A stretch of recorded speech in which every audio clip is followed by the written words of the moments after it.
Good evening, I'm Idris, and tonight we bring you the latest on devastating wildfires tearing through Southern California. The most destructive wildfires in Los Angeles history have forced thousands evacuate, destroyed iconic neighborhood, and stretched firefighting resources to their limits. With fierce winds and dry conditions fueling the flames, the situation remains critical. Beloved remarks now stand silhouetted against plumes of smoke and an eerie orange sky, leaving residents feeling a new vulnerability to a disaster they thought they understood. Stay with us for an in-depth look at where these fires are raging and how communities are coping in our today's big story.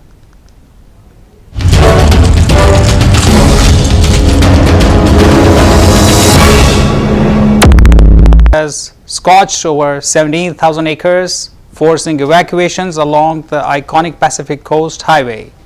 The Hollywood Hills, known for its glamorous landmarks, faces a threat from the Sunset Fire, which has spread to over 40 acres near the famous Hollywood Bowl.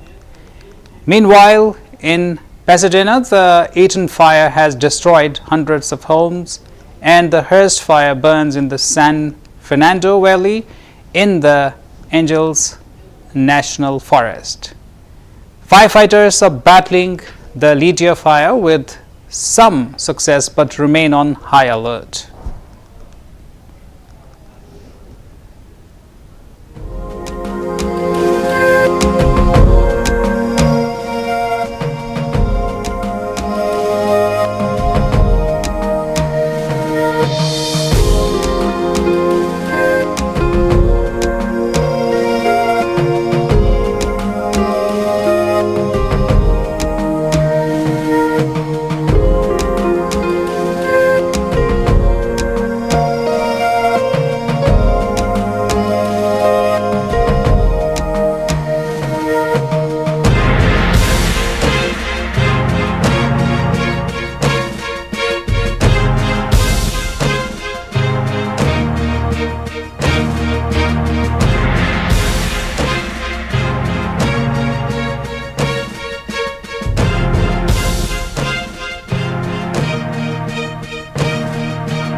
The destruction has been staggering. The Palisades fire alone has claimed over 1,000 homes, devastating neighborhoods, and beloved local institutions.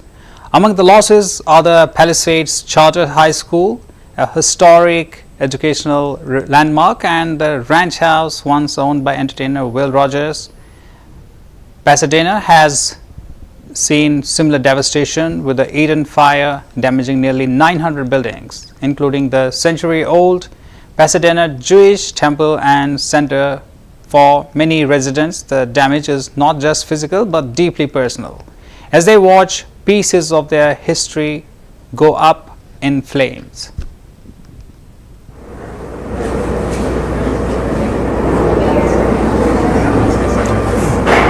One of those books is a high requirement. I think so. They're on top.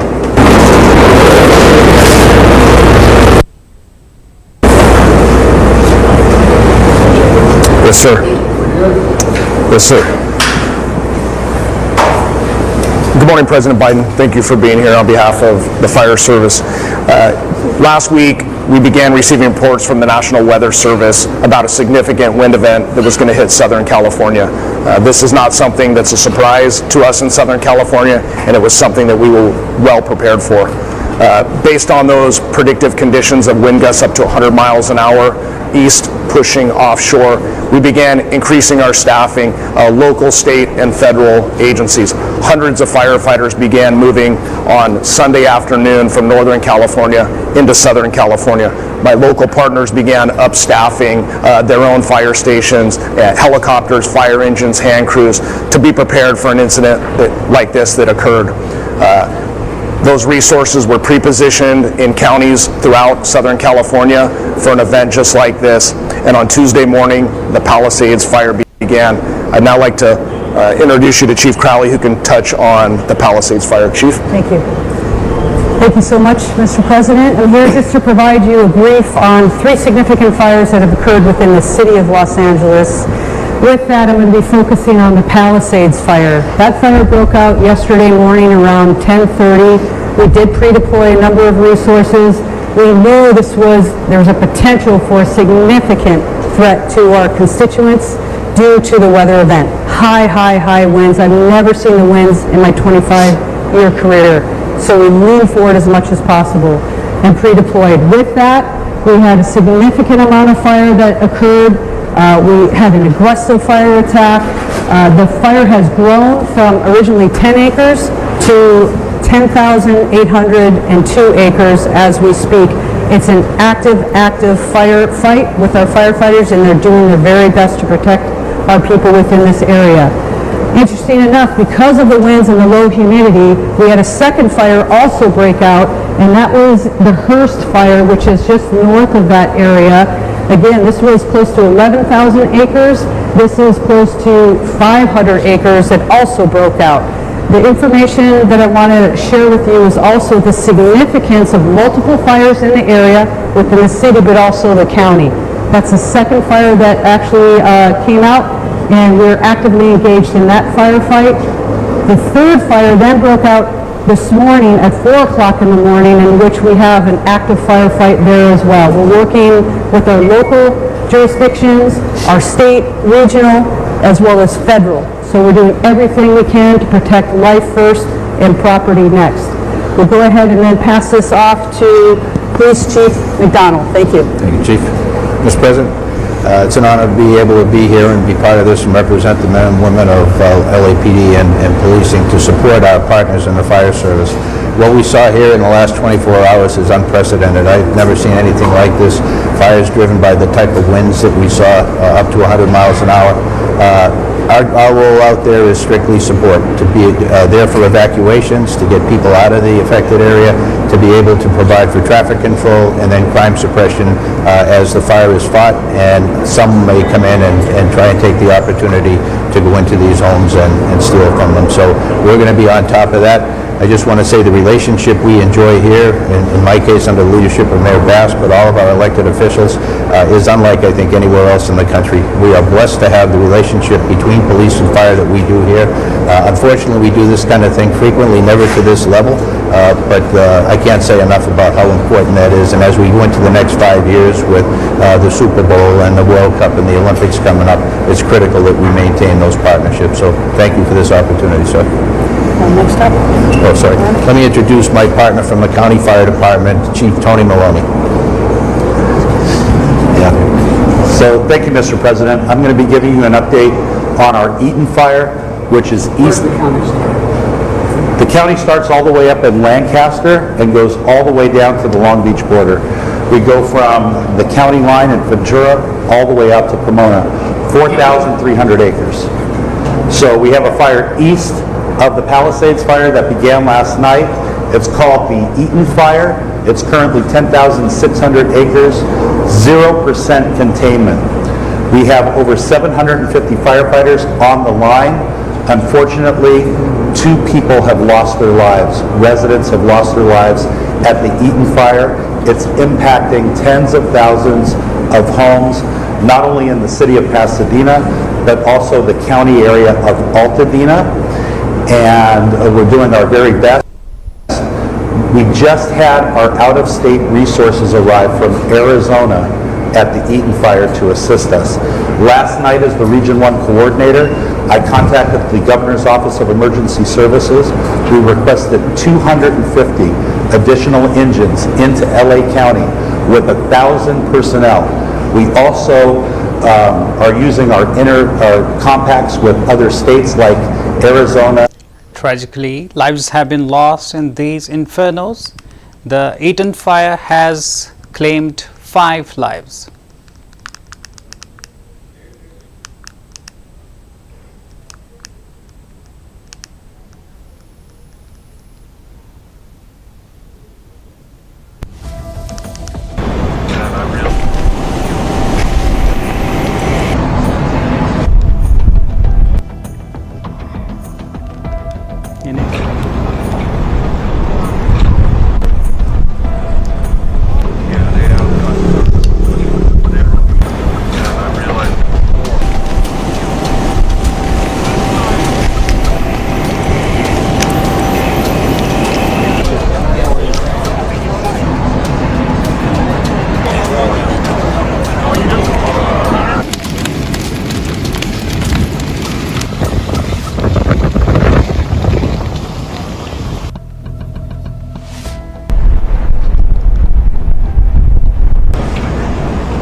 by no stretch of the imagination are we out of the woods. You heard a chief say 10 p.m. tonight till 5 a.m. tomorrow will be peak winds.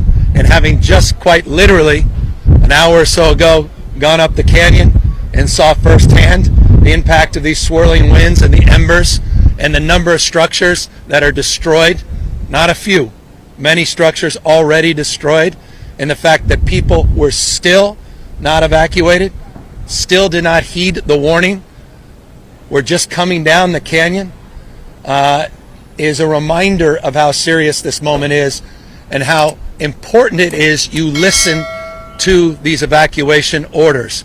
I know you mentioned that folks weren't evacuating. A lot of people that I was with, we were in a group up there. No politics, no hand wringing, no kissing of the feet. The President of the United States said, yes, what else do you need? Emergency proclamations being drafted as we speak.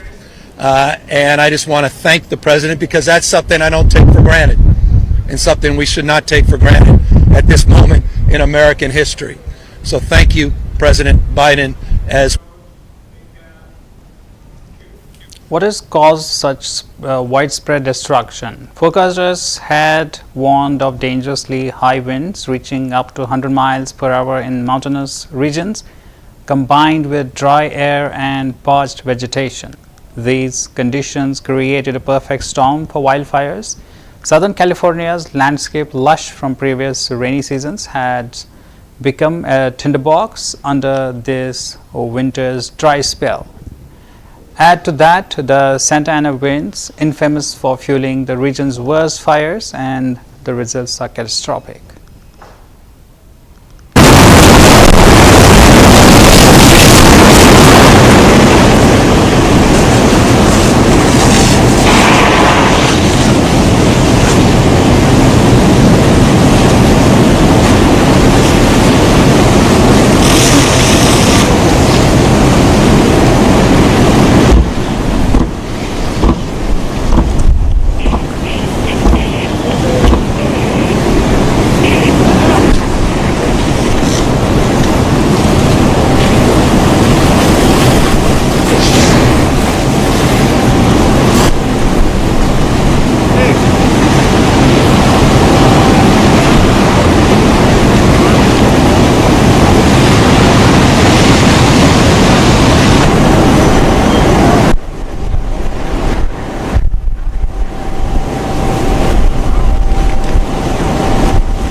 Starting my work at 8 a.m.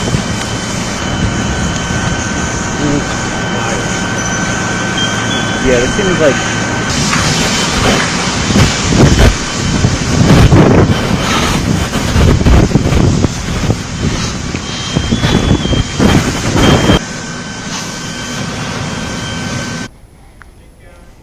Looking ahead, although these fires expected to grow, firefighters face an uphill battle as resources are stretching thin and water supplies are running low in some areas.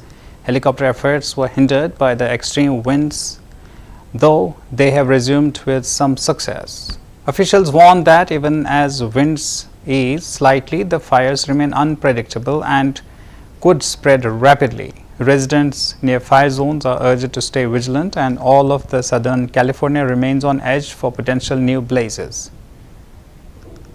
What's happening in California is a true tragedy. I know those areas very well. I have many friends living in those houses. That is a true tragedy.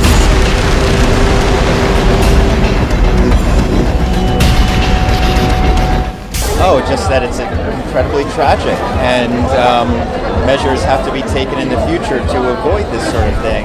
Affected, and that our friends and our friends' animals and our friends' homes, and it's just a horrible time.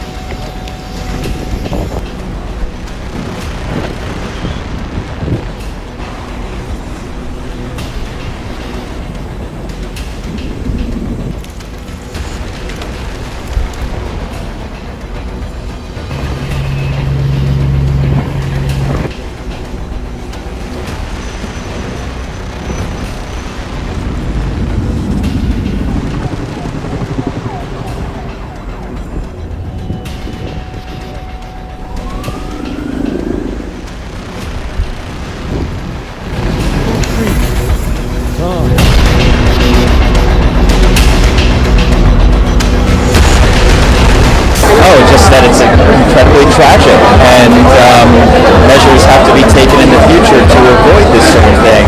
What's happening in California is a true tragedy. I know those areas very well. I have many friends living in those houses. That is a true tragedy. No, there's nothing better. Nothing better.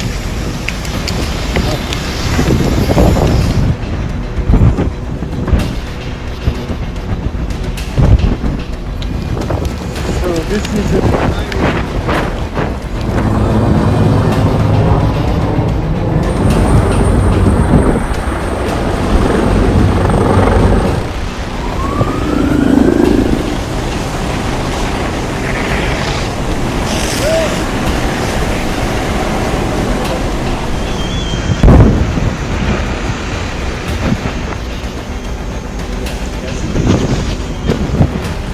Oh, just that it's incredibly tragic, and measures have to be taken in the future to avoid this sort of thing. My heart goes out to everyone being affected. I'm in West Hollywood, so I'm a distance away from the Palisades, but tragic. Affected, and that our friends and our friends' animals and our friends' homes, and it's just a horrible time. It's a horrible time for the environment, and I don't know, it's sort of a horrible time, in my opinion, in our country. I'm sorry to say that, but that's what I think. Yeah, my daughter's back in LA at the moment, and we're, getting these texts saying, what do I pack? Have you got anything that is really precious that you want me to pack? And I'm like, you and the dogs, that's it. Anything,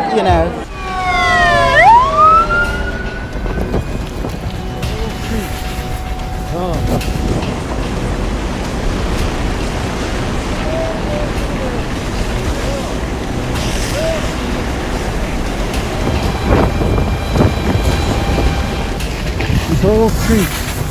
Gone. Gone. There's nothing there. Nothing there.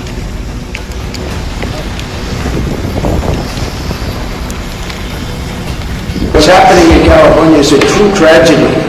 I know those areas very well. I have many friends living in those houses. That is a true tragedy. Nobody ever thought. I mean, virtually Beverly Hills and areas around Beverly Hills are being desolated. The toll of these wildfires is not just measured in acres or homes, but in emotional and psychological impacts. Families are grappling with the loss of their homes, memories, and sense of security. Communities are rallying together, offering shelters and support, but the road to recovery will be long. The sight of one familiar landscape turned to ash leaves an indelible mark on everyone who calls this region home.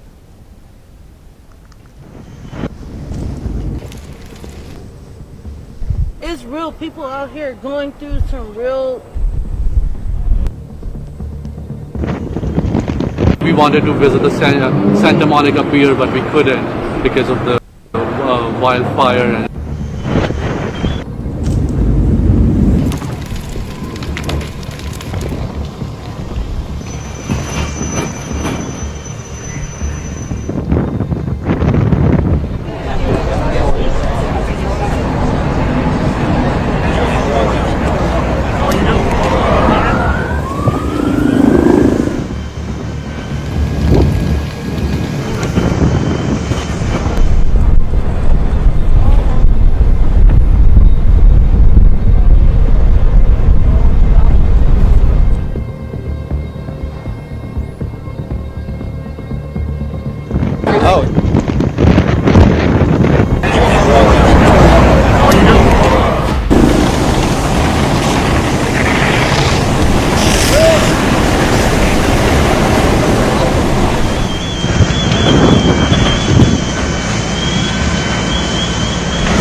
Well, that was today's big story. For more news and updates, keep watching CVR English.